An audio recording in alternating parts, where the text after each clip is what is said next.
Those are beautiful flowers, Kody. Thank you. Thank you for the flowers. Happy Valentine's Day. Happy Valentine's Day. For years, island rules shaped the Brown household. A rule created by Kody, Janelle, Christine, and Meri. No affection in front of each other. But on that one strange, unforgettable night, something shifted.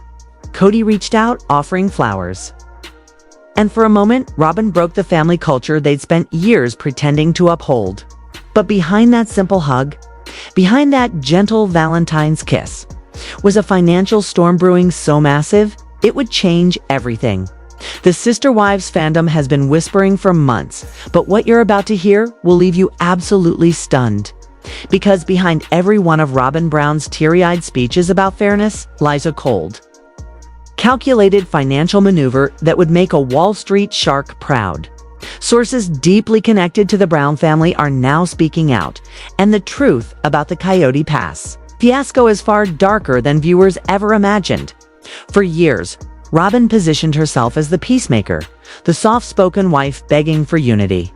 But brand new financial documents reveal something entirely different.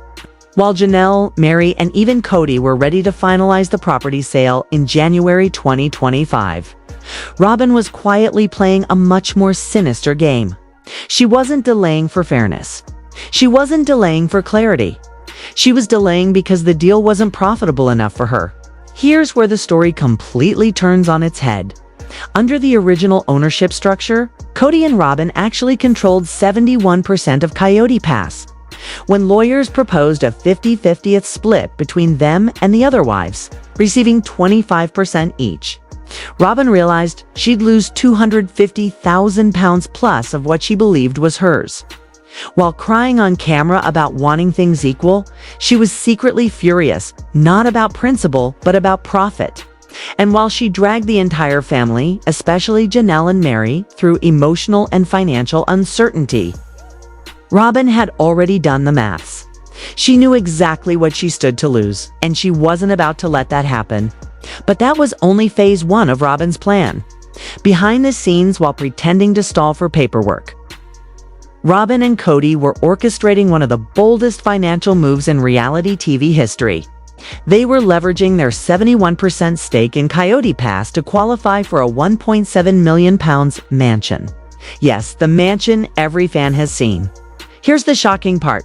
They could not afford the mansion without using Coyote Pass as proof of their net worth. They needed over £9,000 in monthly payment approval, nearly £120,000 in liquid cash, a massive £350,000 down payment, and a debt-to-income ratio under 45%. How did they achieve this? By using the Coyote Pass equity, the same property Robyn claimed she couldn't sign off on yet because she wanted fairness. In reality, Robyn kept the property tied up on purpose, because the moment the sale went through, their net worth would drop and the mansion dream would vanish. And here's the cruel twist. The lender never required them to sell the land. The equity alone was enough. Robyn could have signed months earlier, but she didn't, because dragging it out protected her lifestyle, while leaving Janelle and Meri hanging. But brace yourself, because this is the part that will truly shock viewers. Robyn's maneuvering wasn't just about property or mortgages. It was about total long-term control. Kody and Robyn didn't just own assets together. They purchased everything as community property with rights of survivorship, a legal designation that means if Kody dies, Robyn becomes the sole owner of everything. Not half, not a portion, everything. Kody's other 18 children get nothing unless Robyn decides to give them something. This wasn't a mistake. This wasn't an oversight. It was deliberate. Choosing this legal structure is the kind of move wealthy, calculating estate planners use to lock out entire branches of a family tree. And Robyn executed it perfectly. Even their £1.7 million mansion is in a trust, naming only Kody and Robyn as beneficiaries. Not one of his other children is included. Not one has a legal claim. Robyn has quietly built a financial fortress around her own children, while eliminating every pathway for the others to inherit anything substantial. And the most heartbreaking part, Kody's children, especially those still loyal to their father, likely have no idea they've already been cut out. But the true devastation came for Janelle and Meri. Under the original deed structure, the two wives who invested decades of their lives and money into the family controlled less than 30% of Coyote Pass combined. And before lawyers tried to fix the split, Kody and Robyn were positioned to walk away with over £1.3 million. While Janelle and Meri would have received barely £320,000 between them. For land they helped purchase. For a dream they built. For homes they planned to retire in. This was no accident. And it was no misunderstanding. This was strategy. Cold, calculated, and devastating. And this is where Robyn's strategy turned from cunning to downright ruthless. Because while fans believed the Coyote Pass drama was just another family disagreement, what happened next proved that Robyn had been planning her financial rise from the moment she joined the Brown family. As the legal teams began digging deeper into the property deeds, a horrifying truth emerged. Janelle and Meri were never positioned as equal partners, not even close. Robyn and Kody had been quietly restructuring assets for years, ensuring that every financial advantage funneled directly into their household. What everyone assumed was an innocent, fair distribution of assets was nothing but a carefully disguised power grab. But here's the part that will make your stomach turn. While Janelle was out there living in a tiny RV, fighting for basic utilities on Coyote Pass, while Meri was desperately trying to hold on to what little financial security she had left, Robyn and Kody were using the equity from the very same land to secure a multi-million-dollar luxury estate, complete with security gates, stone walkways, and more square footage than the other wives had ever lived in. And as the months dragged on, Janelle and Meri were forced to watch their dreams crumble in slow motion. But Robyn wasn't finished yet. While she publicly insisted that she needed more time and wanted everyone to feel comfortable, she was actually working behind the scenes with legal advisors to lock down every possible loophole that could benefit Janelle, Meri, or any of Kody's other children. According to insiders, this included ensuring no joint trusts, with the other wives removing any communal inheritance pathways, restructuring accounts so that survivorship rights went solely to her, and redirecting future earnings so they fed primarily into her household. This wasn't incompetence. This wasn't confusion. This was strategy, years in the making. And Robyn knew exactly what she was doing.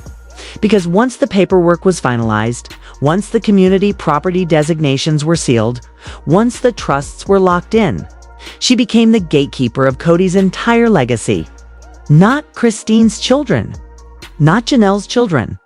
Not Meri's child. Not the dozens of grandchildren who still love their grandfather. Just Robyn's children. But here comes the twist that blindsided even the legal experts. When Christine left the family, many viewers assumed her exit weakened the family structure. But what they didn't realize was that Christine's departure created the perfect opportunity for Robyn to fill the power vacuum. With one wife gone, the financial pie became easier to control. With another wife living in poverty on an RV, leverage became easier to pull. With Meri emotionally isolated, persuasion became effortless. Robyn played every angle flawlessly. By the time Janelle demanded answers about the missing money and the property delays, the legal machinery was already locked in her favor. And then the moment that broke fans' hearts came, the revelation that Janelle and Meri had been financially cornered from the start. They were never going to receive the land they wanted. They were never going to build the homes they dreamed of. They were never meant to. The system had been structured for one outcome: to protect Robyn's wealth, to secure Robyn's children's future, to centralize all financial power in her household. And Kody, he didn't resist. He didn't question. He signed every paper Robyn put in front of him, because by then, he had fully surrendered to the one wife who never challenged him. The one wife who offered total loyalty, total obedience, and total alignment with his new monogamous identity. Fans watched Kody collapse emotionally. They didn't realize he also collapsed financially straight into Robyn's carefully laid trap. And when the lawyers finally presented the breakdown, When Janelle and Meri realized how deeply they'd been cut out, when Christine discovered how little would ever be left for her children, it became painfully clear. Robyn hadn't just outplayed the other wives. She had outplayed an entire family system. But the story doesn't end there, because what Robyn didn't expect was the backlash. Inside sources revealed that the moment the truth finally reached the older Brown children, everything changed. The betrayal was too deep. The financial erasure too deliberate. The legal maneuvering too cold. And what happened next shattered the last remaining illusion of family unity.